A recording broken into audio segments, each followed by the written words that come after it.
तो आओ सुनाओ आप सबको एक प्यार की कहानी। सुनाओ।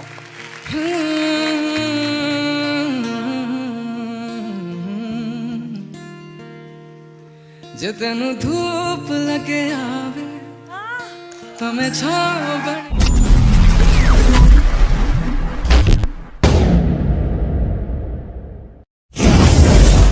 হে গাইজ বহুত শুনি আছোঁ ঋতু ৰিবা আপোনালোকেও শুনি আছে ছ'চিয়েল মিডিয়াত খুবেই ভাইৰেল হৈছে ভিডিঅ'টো।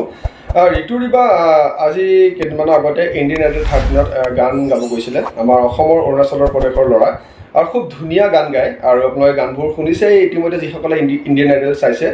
চ' তাত এটা গান গাইছিলে ঋতু ৰিবাই হিমেশ ৰেশমিয়া ছাৰৰ ওচৰত আৰু নেহা কক্কৰ আৰু বিশাল শেখৰ ছাৰো আছিলে। আগে গানটো শুনোৱা হওক তেওঁৰ গানটো। तो आओ सुनाओ आप सबको एक प्यार की कहानी। सुनाओ। एक था शहर का मुंडा, एक थी गांव की लड़की। दोनों मिले कुछ इस तरह जैसे मिलते हैं संगम पे दो नदियों का पानी। वाह। एक दिन उस मुंडे ने कर दिया उस लड़की से अपना प्यार का इजहार कुछ इस तरह।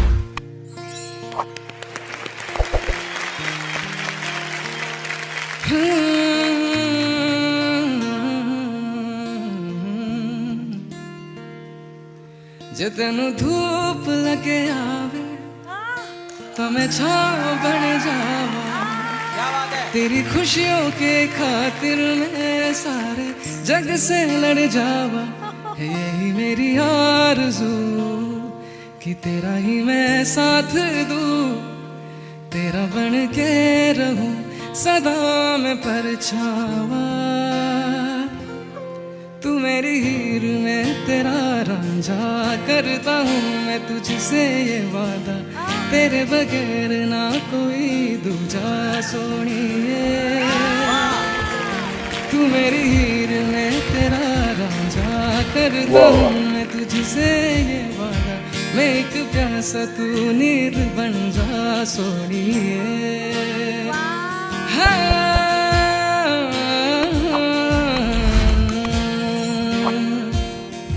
तू मेरी हीर में तेरा रांझा करता हूँ मैं तुझसे ये वादा, तेरे बगैर ना कोई दूजा सोनिए।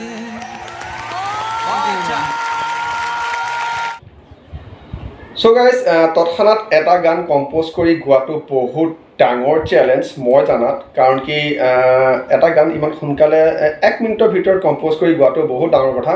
চ' সেইজন ল'ৰাক এলিমিনেট কৰিছে, মই ভাবিব পৰা নাই। কণ্ঠটো খুবেই ভাল, আপোনালোকে শুনিছে এতিয়া।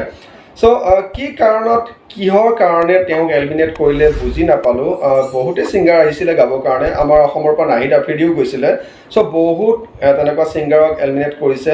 তেওঁলোকে কি বাছি উলিয়াব বিচাৰিছে গম নাপাওঁ, আপোনালোকে কমেণ্ট কৰি জনাব কেনেকুৱা পালে, কণ্ঠটো কেনেকুৱা পালে, আৰু আমাৰ নাহিদ আফ্ৰিদিয়ে কি বেয়া গাইছিলে না আমাৰ অৰুণাচলৰ ঋতু ৰিবাই বেয়া গাইছিলে, কিহৰ কাৰণে তেওঁলোকক এলিমিনেট কৰিলে। আৰু এতিয়া শুনি আছোঁ ছ'চিয়েল মিডিয়াত খুবেই ভাইৰেল হৈছে, বাইকআউট হ'ব বুলি শুনি আছোঁ ইণ্ডিয়ান আইডল ছিজন 13। চ' ভবা নাছিলোঁ। ইণ্ডিয়ান আইডল সকলোৱে ফেভৰেট প্ৰগ্ৰাম, সকলোৱে চাই কাম কাজৰ পৰা আহি হওক নিজৰ ডেইলি লাইফত যিখিনি কৰি মেলি আহি পেলাই সন্ধিয়া সময়ত বহি মানে এই প্ৰগ্ৰামটো চালে মাইণ্ডটো ফ্ৰী হৈ গৈছিলে। কিন্তু এনেকুৱা এটা মানে এই কণ্ট্ৰিবিউচনটো ভাল লগা নাই। ভাবিব নোৱাৰা এটা কথা, তেওঁক যে এলিমিনেট কৰিলে মই ভাবিবই পৰা নাছিলোঁ। আৰু ইমান ধুনীয়া গায় ল'ৰাজনে, মানে বহুতেই ভাল গাইছে আৰু বহুত ছিংগাৰেও ভাল গাইছে। কিন্তু ঋতু ৰিবাই ইমান বেয়া গোৱা নাছিলে। তেওঁ কি কাৰণে এলিমিনেট কৰিলে জাজসকলে ইমান ধুনীয়া প্ৰদৰ্শন কৰাৰ পিছত মই ভাবিব পাৰোঁ। বহুতে কৈছে যে আমাৰ অৰুণাচল প্ৰদেশৰ অসমৰ ল'ৰা ছোৱালীবিলাকক তেওঁলোকে আগুৱাই নিয়াটো নিবিচাৰে বুলি শুনি আছোঁ। চ' সেইটো নহয় নিশ্চয় চাগে, তেওঁলোক এজ এ জাজেছ তেওঁলোকে ভালটোৱে ছাজেষ্ট কৰিব সকলোকে। চ' তথাপিও মোৰ মতে তেওঁক এটা চান্স দিব পাৰিলে হ'লে। চ' আপোনালোকে কি কয় মোক কমেণ্ট কৰি জনাব।